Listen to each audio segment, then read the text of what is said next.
جالي استدعاء من اسم الشرطه، اروح ولا ما اروحش؟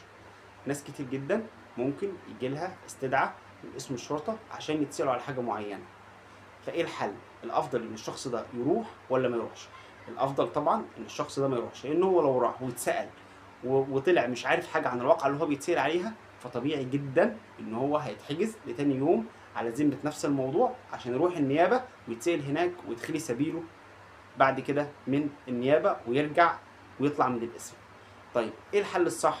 ان حضرتك تبعت المحامي بتاعك ياخد رقم الجنحه او رقم القضيه اللي انت متهم فيها او انت هتتسال فيها، وبعد كده ياخدك بكل شياكه وجنتله وتروح النيابه هناك وتدلي بالاقوال بتاعتك. بعد ما تدلي بالاقوال بتاعتك الموضوع بالنسبه لك كده يبقى خلصان، ولا هتروح الاسم ولا اي حاجه، وبعد كده تطلع بكل شياكه من النيابه. لان انت لو رحت الاسم هيتقبض عليك غالبا، لان انت مش عارف انت جاي بتتسال في ايه، وهتتعرض على النيابه.